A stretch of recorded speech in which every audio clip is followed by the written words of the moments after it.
வணக்கம். உங்கள் நெல்லை மாவட்டத்திலிருந்து வாசகன் ரிப்போர்ட்டர். விழிப்புணர்வு செய்திகளுக்காக திருநெல்வேலி மாவட்டம் பாளையங்கோட்டையைச் சேர்ந்த தனலட்சுமி சீட் ஃபண்ட் நிறுவனத்தை பற்றி புதிய தகவல். 1982ஆம் ஆண்டின் மையச்சீட்டின் நிதிச்சீட்டிற்கான துணை சீட்டு பதிவாளரின் நீதிமன்றம் முன்னிலை திரு வே. சிவமுருகன் சார் பதிவாளர், சீட்டு சங்கம் மற்றும் நடுவர், சீட்டு நடுவர் மன்ற வழக்கு எண் 31/24. வழக்கு தொடுத்திருப்பவர் ரமேஷ், வழக்குக்குரியவர் எஸ். பழனி. அதாவது இவர் சீட்டு போட்டிருக்கிறார், ஏல சீட்டு முறையாக நடந்து கொண்டு இருக்கிறார். மாதம் தவணையை ஒழுங்குமுறையில் கட்டியிருக்கிறார். ஆக சேல்ஸ்மேனிடம், அவருடைய தனலட்சுமி சீட் ஃபண்ட் நிறுவனத்திடம், பாளையங்கோட்டையிடம் நிறுவனத்திடம், சேல்ஸ்மேனிடம் பைசா கொடுக்கப்பட்டிருக்கிறது மாதம். பிறகு மேனேஜரிடமும் வனராஜ் என்பவரிடம் கொடுக்கப்பட்டிருக்கிறது. சேல்ஸ்மேனுடைய பெயர் ஆனந்த், மேனேஜருடைய பெயர் வனராஜ். இப்போ இருவருமே அங்கு இல்லை. சமீபத்தில் சீட்டு வேண்டாம் என்று மொத்தமாக கொலை செய்து பணம் எவ்வளவு என்று கேட்டு இருக்கிறார் பழனி என்பவர். அப்போது அவருக்கு கூறிய அமௌண்ட் 1,22,000 அமௌண்டை கூறியிருக்கிறார். இந்த அமௌண்டை கொடுத்தால் உங்களுக்கும் எங்களுக்கும் எந்தவித சம்பந்தம் இல்லை, சீட்டு முடிந்துவிட்டது என்று கூறுகிறார். ஆக தனலட்சுமி சீட் ஃபண்டில் உரிய நிர்வாகத்தின் அடிப்படையில் உள்ள வேலை பார்க்கிற ஒரு நபர் வனராஜ் என்பவர். அப்போ அந்த சேல்ஸ்மேனும் ஆனந்த், இவங்க இருவருமே சேல்ஸ்மேனாகவும் மேனேஜராகவும் பணிபுரிந்து வருகிறார்கள். இவரிடமே அடிக்கடி ரூபாயை பணத்தை மாதம் கொடுத்து வருகிறார். ஆக அப்படி இருக்கும் சமயத்தில் 1,22,000 அமௌண்டை திரு ஆனந்த் அவர்கள் பைசா பெறும்போது காசுகளையாக இந்தியன் ஓவர்சீஸ் பேங்கிலிருந்து செக்கு கொடுக்கப்படுகிறது. அப்போது செக்கு கொடுக்கப்படும் நேரத்தில் அமௌண்ட் புல் பண்ணி கொடுக்கிறோம், எவ்வளோ அமௌண்ட்டுங்கிறது எழுதி கொடுக்கிறோம், பெயர் எழுதும் போது நாங்கள் எழுதி கொள்கிறோம் என்று ஆனந்த் கூறுகிறார்.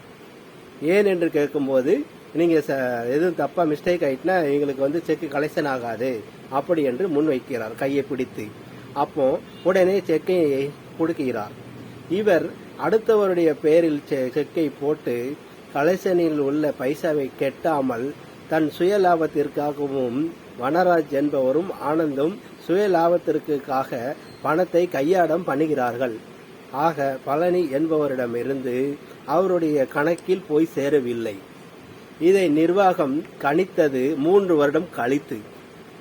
எப்போது பணம் கொடுக்கப்பட்ட தேதி 22/1/2021, டிக்கெட் நம்பர்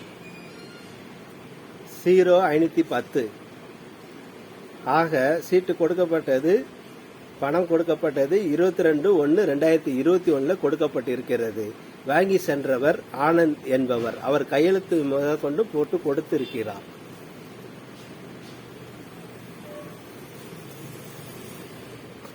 ஆக இப்படி ஒரு சமயத்தில் இருக்கும்போது மேனேஜரே வேலியை பயிரை மேய்ந்தது போல அந்த நிர்வாகம் ஒரு நாடகத்தை அமைத்திருக்கிறது.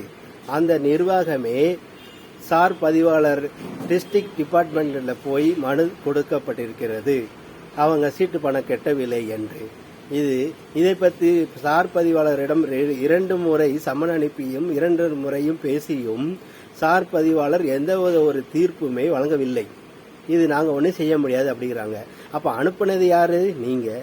கடைசி இவ்வளவு வாதத்தை நாங்கள் சொல்ல பிறகும் இதில் நாங்கள் ஒன்றும் செய்ய முடியாதுன்ட்டு நோட்டீஸ் கொடுக்குறாங்க. இது எந்த விதத்தில் நியாயம்? இது நான் மக்கள் மன்றத்தில் எடுத்துரைக்கிறேன். ஆக ஒரு சீட்டு பணத்தை நம்பி ஒரு கல்யாணம் முடிக்கிறதுக்கோ, ஒரு வீடு கட்டுறதுக்கோ, ஒரு பிஸ்னஸ் டெவலப் பண்ணதுக்கோ, ஒரு கடத்தை அடைக்கிறதுக்கோ இது ஒரு சீட்டு நிறுவனத்தை நம்பி நாம் போகின்றோம். ஆனால் அவர்கள் கேட்கக்கூடிய கேள்வி, பணம் எங்களிடம் சேரவில்லை, பணம் வந்ததற்கு உண்டான ரசீது உங்களிடம் இருக்கிறதா என்று கேட்கிறார்கள். அப்போ ரசீது என்கிறது நாம் ரோட்டில் போறவங்ககிட்டயோ தேர்ட் பார்ட்டி கிட்டையோ நாம் ஏமாறவில்லை. குறிப்பாக திரு தனலட்சுமி சீனிவாசன் பண்டு பாளையங்கோட்டையில் வேலை பார்த்த ஒரு மேனேஜர் வனராஜ் என்பவரிடமே நாம் பணம் கொடுக்கப்பட்டு இருக்கிறது, சேல்ஸ்மேனிடமும் கொடுக்கப்பட்டு இருக்கிறது. ஆக இருவரிடமே நாம் பணம் கொடுத்து இருக்கிறோம். இவர்கள் இருவரை பற்றி சார் பதிவாளர் ஆபீஸிலையும் இப்போது இருக்கிற மேனேஜர் ரமேஷிடையும் நாம் இதை பற்றி நாம் சொல்லும் போது, அவர் வனராஜை பற்றி எங்க போய் தேடுறது, ஆனந்த போய் எங்க போய் தேடுறது, அவங்க எங்க இருக்காங்கன்னு எங்களுக்கு தெரியாதுங்கிற பதில் சொல்றாரு. அப்போ அவங்களுக்கும் இதே ஒரு சம்மனை அனுப்பி மேற்கண்ட விசாரணையை நல்லபடியாக விசாரிக்க வேண்டும் முதலில். அதை செய்யாமல் சீட்டு பணம் கொடுத்தவரிடமே சீட்டு பணத்தை பற்றி கேட்டு அசிங்கப்படுத்தி ஒரு நல்ல ஒரு பெயரை கெடுப்பதற்கே இந்த நிறுவனம் நடந்து கொண்டு இருக்கிறது. ஆகவே மக்கள் அனைவரும் விழித்திருந்து இதுக்கு ஒரு சரியான பாடம் புகட்ட வேண்டும் என்று தமிழக முதலமைச்சருக்கும் இதை நான் தெரிவித்துக் கொள்கிறேன். இந்த மூலமாக, இதன் செயலி மூலமாக அனைவரும் பார்த்து உஷாராக இருக்க வேண்டும், விழிப்புணர்வு வேண்டும் என்பதற்காக. விழிப்புணர்வு எவ்வளவோ விழிப்புணர்வு செய்து கொண்டு இருப்பவருக்கே விழிப்புணர்வு தேவைப்படுகிறது என்றால் சாமானியப்பட்ட மக்கள் எப்படி இதிலிருந்து மீளுவார்கள்? அவர்களை காப்பாற்ற யார் இருக்கிறார்கள்? வேலியை பயிரை மேன்றது போல இருக்கிறது. இந்த நிர்வாகமே ஒரு நிர்வாகம்ங்கிறது மற்றவங்களை காப்பாற்றுக்கணுமே தவிர மற்றவங்ககிட்ட இருந்து கெட்டவர்கிட்ட இருந்து பைசா பிடுங்குற மாதிரி இருக்கிறாங்க இந்த நிர்வாகம். ஆக நிர்வாகத்தை கண்டித்தும் நெல்லை மாவட்டத்திலிருந்து வாசகன் ரிப்போர்ட்டர் ஆகிய நான் நல்ல ஒரு பதிலை உங்களிடமிருந்து எதிர்பார்க்கிறேன். நன்றி, வணக்கம்.